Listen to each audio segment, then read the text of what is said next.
요한복음 16장 13절에서 14절 말씀을 가지고 성경을 통하여 성령의 가르치심.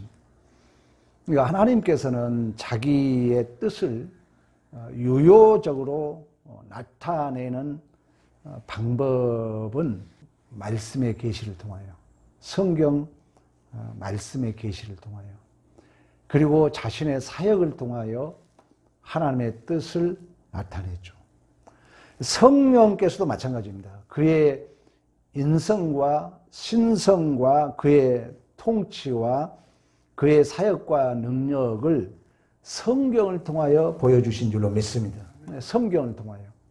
그러니까 성경을 통하여 우리가 해야 할 의무에 대해서 가르쳐 주시고, 성경을 통하여 우리가 성령을 거스리면 안 될 일을 가르쳐 주시고, 성령 하나님은 성경을 통하여 우리에게 확실한 지식을 가르쳐 주셨는데, 그 지식은 뭐냐면은 성령 하나님이 존재한다는 거예요. 그리고 성령 하나님은 동일하게 살아계신 줄로 믿습니다. 그래서 우리가 존 오웨이 목사는 그런 의미에서 이러한 진리는 물론 성경 말씀이지만 원어적 해석을 해보면은 알레데이아, 모형의 반대적 개념의 실체, 이 성경을 실체화시키면 예수가잖아요. 예수 그리스도. 그러니까 그 성경을 실체화시키면 예수 그리스도고, 예수 그리스도를 글로 표현하면은 말씀이죠. 그러니까 이 진리에 대한 지식이 없으면은 성령의 능력은 그런 의미에서 소용없다고 말씀했던 것처럼, 여전히 성경을 통해서 우리에게 가르치시고, 그 성령 하나님의 살아계심을 또한 존재하심을 우리에게 계시하신 줄로 믿습니다. 이처럼 성령 하나님은 하나님의 모든 경륜을 우리에게 이제 비춰줘요. 그래서 우리가 구원받을 수 있도록 우리의 믿음을 관리하시고 우리에게 순종하게 하신다는 것입니다. 성령이. 그러니까 성령이 역사하지 않으면 우리가 순종할 수 없고, 성령이 역사하지 않으면 우리가 믿음이 생길 수 없다는 거예요. 그래서 아무도 성령을 의지하지 않고는 예수 그리스도를 나의 주, 나의 하나님으로 믿을 수 없고, 성령을 의지하지 않으면 순종할 수도 없고, 또 성령이 역사하지 않으면 하나님을 섬길 수도 없다는 것입니다. 그래서 성령께서 사람의 마음속에 우리들 안에 있는 죄를 자각하게 하고, 경건한 슬픔과 또 우리에게 겸손하게 해요. 성령이. 우리 성령의 물론 이제 9가지 열매에 대해서 다음에 얘기하겠습니다만은, 성령은 그 하나님의 성품을 우리 안에 증언해 주기 때문에, 그래서 성령께서 우리를 중생하게 하시고 성령께서 우리를 성화시켜 줍니다. 이 성화시켜 준다는 것은 뭐냐면은 우리를 성숙하게 하는데, 개혁주의의 진정한 성화는 예수 그리스도와 이렇게 묶어준다는 거예요. 실패함이 없도록. 이렇게 칼빈이 얘기했던 것처럼 예수에게 창조와 구원과 영광과 승리와 모든 복을 주셨다면은 그 예수와 우리가 묶는 띠 역할이 성령이라고 말씀했던 것처럼, 이 성령이 우리를 성숙시켜 준다는 것입니다. 그뿐만 아니라 성령이 우리에게 은혜를 공급하시게 하신 줄로 믿습니다. 성령이 우리에게 기도하게 해요. 여러분이 기도해 보면은 잘 안 될 때가 있잖아요. 말할 수 없는 탄식으로 빌바리를 빌어주신 성령 하나님이라고 로마서에 말씀하고 있는 것처럼, 또 성령이 복음을 전파하게 합니다. 그러니까 한순간도 우리는 성령을 의지하지 않고는 아무것도 할 수 없다는 거예요. 그래서 성령에 의해서 우리는 큰 평안을 얻으며, 성령에 의해서 우리는 위로를 받으며, 성령이 내 안에 조명해 주기 때문에 믿음의 확신이 생기며, 성령으로 말미암아 내 마음에, 내 존재에 거룩한 영향을 받고, 성령을 통해서 우리는 하나님에 대해서 배우게 된 줄로 믿습니다. 그렇다면 결국 사람들은 성령에 의한 실제적인 경험이 있어야 진정한 믿음의 확신을 갖게 된다는 거예요. 우리는 이미 공부 다 해왔습니다. 우리의 은밀한 사역이라 그랬잖아요. 이 은밀한 사역이 우리에게 주는 게 뭐라 했어요? 믿음의 확신이라 그랬잖아요. 기억납니까? 이례적인 확신이라 그래요. 이례적인 확신이 성령이 임하면은 우리 안에 생긴다는 거예요. 그래서 우리가 요한일서 5장 10절에 보면 하나님의 아들을 믿는 자는 자기 안에 증거가 있다고 그랬어요. 이 성령이 우리 안에 역사하게 되면은 우리 안에 각자의 경험, 체험이 있으며 그런 것이 있어야 우리는 믿음의 확신이 생긴 줄로 믿습니다.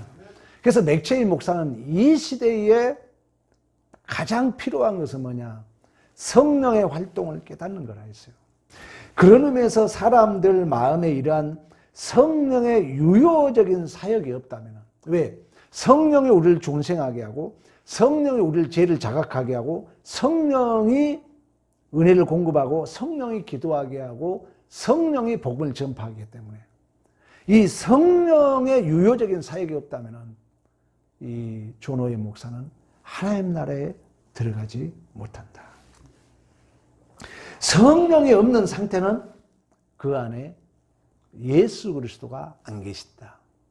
성령이 없는 상태는 함께 버림을 받는 자다. 이런 얘기를 해요. 기독교인들의 가장 큰 요구는 뭐냐면 성령 없이 일하라. 성령 없이 일하면 그 인도의 농부가 트랙터를 선물했더니 기분 좋아하더니 황소 2마리를 끌고 있는 것처럼 성령 없이 우리가 살아가는 게 기독교인들의 가장 큰 벌이라는 거예요. 성령이 우리 안에 계시면 성령이 원동력이 되어주신 줄로 믿습니다. 그래서 누구든지 그리스도의 영이 없으면 그리스도의 사람이 아니라고 말씀입니다. 우리는 수없이 성령이 우리 안에 내주와서 우리를 가르치고 생각나게 하고 기억나게 하거든요. 그런데 문제는 뭐냐면 이 성령의 음성은 세미하게 들려옵니다. 물론 크게도 들려오지만은 세미하게. 왜 그러냐면은 성령 하나님은 인격적이거든요. 막 강제로 끌고 가지 않아요. 조용히 얘기한다고요. 근데 우리의 욕심과 우리의 자존심 때문에 그걸 거부하잖아요. 그러면 성령은 일단 내버려둬요. 물론 중요한 일은 주권적으로 역사하지만 성령 하나님은 우리를 기계적으로 역사하는 것이 아니라 인격적으로 역사해 가신 줄로 믿습니다. 성령을 약속하신 것은 예수님께서 부활 승천하실 때 제자들이 예수님이 부활한 걸 좋아해서요 계속 이 땅에 머무르기를 원했어요. 머무르기를 원했잖아요. 계속 머무르기를 원한 거예요. 그래서 성령 하나님은 우리에게 축복으로 그 제자들을 지지하고 위로하기 위하여 그 예수께서 이루신 그 사역을 이 땅에 성령을 우리에게 보내주셔서 그 예수의 중보 사역을 효과적으로 우리 안에 중재하시고 또 조정하시기 위하여 성령을 우리에게 선물로 주신 줄로 믿습니다. 그래서 성령을 우리가 모르면요. 여러분 성령 설교를 안 들어본 사람 기도할 때 어떻게 하겠어요? 그냥 내 의지대로 하겠죠. 그러나 이제 성령을 아는 자들은 기도할 때도 성령과 함께 기도할 것이고 또 그걸 가르친다 할지라도 성령과 함께 가르칠 것이며 성령과 함께 우리가 동행할 것이며 성령과 함께 우리의 사역을 감당하게 된 줄로 믿습니다. 그러나 이 성령을 모르면 성령이 없이 기도하고 성령 없이 가르치고 성령 없이 하나님 앞에 나가고 성령 없이 모든 일을 수행한다는 것입니다. 근데 문제는 뭐냐면 그러면서 모든 일이 잘 되었다고 큰 소리 친다는 거예요. 성령이 없는데. 그런 사람을 존 오웬 목사는 뭐라 하냐면 이러한 사람은 귀중한 그리스도인이 아니다. 귀중한 사람이 아니다. 이렇게 표현을 해요. 기도를 통하여 성령을 더욱더 의지하시고 성령을 인정하시고 성령의 존재를 인정하시고 성령도 살아계신 우리는 믿고 신뢰해야 될 줄로 믿습니다. 이처럼 하나님 아버지는 독생자 예수 그리스도를 통하여 하나님은 교회를 세우셨습니다. 근데 그 교회 이후에 성부, 성자, 이 하나님의 아들 이위가 나타났고 믿음이 생겼고 그래서 신앙 고백이 나오죠. 베드로가 주는 그리스도요 살아계신 하나님의 아들이라고 고백했던 것처럼. 그러면 그 하나님의 아들 예수 그리스도는 아버지의 뜻을 이루셨기 때문에 이제 그를 높여야죠. 그래서 우리가 예수님을 주님이라고 얘기하는 것처럼 계시록에 가면 24장로가 자기의 모든 영광을 벗어서 그 왕 앞에 내려오는 것처럼. 그러나 이제 그 그리스도께서 부활승천하셨잖아요. 오늘 이제 우리가 본문에 그 얘기를 하는 거예요. 내가 이제 부활승천할 것이다. 그러나 내가 올라가는 게 너에게 유익일 것이다. 우리 한번 봐보세요. 요한복음 16장 7절. 그러나 내가 너에게 실상을 말하노니 내가 떠나가는 것이 너에게 유익이라. 내가 떠나가지 아니하면 보혜사가 너에게로 오시지 아니할 것이요 가면 내가 그를 너에게 보내리라. 아멘. 그러니까 이제 예수께서 그 구속의 사역을 이루시고 누구의 일을 맡긴 거요? 성령 하나님께 맡겼다는 것입니다. 그러니까 우리 참 학자들이 그런 걸 보면은 잘 정리해놨어요. 칼빈이 기독교 강요 3권 1장 1항에 모든 영광을 예수에게 주셨고 그 예수와 우리와 묶는 띠가 성령이라고 말씀했던 것처럼 이제 아버지께서 그 예수에게 사역을 맡겼는데 이제 예수가 십자가에 죽으셔서 그 사역을 이제 완성하시고 부활승천하신 거예요. 객관적 구속의 경륜. 누가 하셨어요? 객관적 구속의 경륜. 예수가 하셨잖아요. 예수님께서 2000년 전 그 시간 예루살렘의 골고다 언덕에서 성취하신 구속의 경륜. 그러나 이제 우리 2000년이 지났고 저 멀리 중동의 그 사건이지만 오늘 이 시간 이 장소에 주관적으로 우리 모든 삶의 정황 속에 각자의 그 주관적 삶의 영역 속에 구속의 경륜을 이루시고 적용하신 분이 바로 성령 하나님이신 줄로 믿습니다. 그래서 우리가 성령 하나님을 그런 의미에서 본다면 우리가 찬양해야 된다는 거예요. 성령 하나님을 찬양한다는 건 뭐예요? 성령 하나님을 자주 부르는 거예요. 우리가 여호와를 소리 높여 찬양하는 것처럼 성령 하나님, 보혜사 성령 하나님. 이걸 물론 김홍전 박사는 성신이라고 얘기했던 것처럼 성령이 우리의 존재를 이끄시고 성령이 시간과 공간을 초월해서 역사해 가시고 그래서 예수님께서 그런 의미에서 예수는 이제 육신적으로 제한적이지만 성령이 오면은 시간을 초월하고 장소를 초월해서 예수께서 이루신 그 객관적 사역을 우리에게 주관적으로 역사해 주시기 때문에 우리에게 손해가 아니라 유익인 줄로 믿습니다. 그러므로 만일 성령의 교통이 중단된다면 성령의 사역이 없다면 우리에게는 믿음도 없는 것입니다.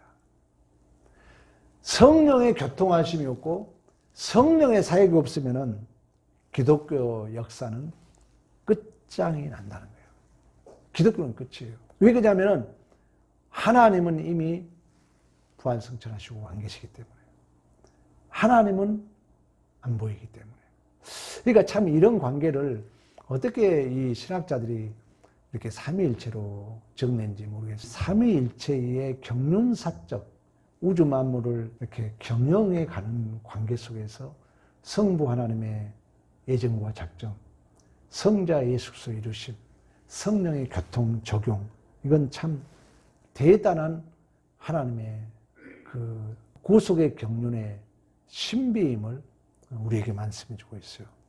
어쨌든 그런 전제하에서 성령의 교통함이 없으면, 성령의 사역을 제한하면 예수 그리스도께서 약속한 진리를 거부한 것이다. 성령의 사역을 제한하면 교회를 쓰러뜨리는 행위다. 이렇게 존 오웨이 목사는 얘기를 했습니다. 그러면 이 시대에 우리가 해야 할 일은 뭐겠어요? 우리가 이 시대에 해야 할 일은 성경을 더 연구해서 성령이 어떻게 역사해 가는가, 성령이 어떤 방식으로 존재하는가를 더 우리는 구체적으로 연구해서 든든히 세워가야 할 줄로 믿습니다. 거짓 선지자들이 많다는 거예요. 거짓 선지자들은 뭐냐? 이 성령의 사역을 통하여 약속된 그 결과물들을 갈취해 간다는 거예요. 갈취해 가요. 자기가 신이다 그러고, 자기가 중보자다 그러고, 내가 보혜사다 그러잖아요. 그런 거 보면 이 존 오웨이 목사가 순교도 시대 사람인데 그때 그런 얘기를 해놨어요. 그러면서 뭐라냐면은 그러한 거짓 영들에게 미혹된 자들, 또 그런 거짓 영을 가르친 자들에게 그때 당시 존 오웨이 목사는 뭐냐면은 빛의 사람이라 한다는 거예요. 빛의 사람이라 한다는 거예요. 그러면서 순종을 강요하고 그 거짓 영들에게 미혹된 자들을 엄청 따르고 있다. 존 오웨이 목사 성령론에 그걸 기록해 놨더라고요. 그런 걸 보면은 어제나 오늘이나 동일하게 이 거짓 선지자들이 우리를 미혹하고 진정한 성령의 사역을 방해하고 있음을 우리에게 말씀해 주고 있습니다. 오늘도 이 자리에 참여하신 우리 모두는 이 성령의 사역을 더욱더 우리가 뜨겁게 사모하고 인정함으로 우리의 존재와 인생 속의 역사에 가신 성령의 은혜가 더 크게 경험되어지는 믿음의 승리가 있기를 간절히 축원합니다.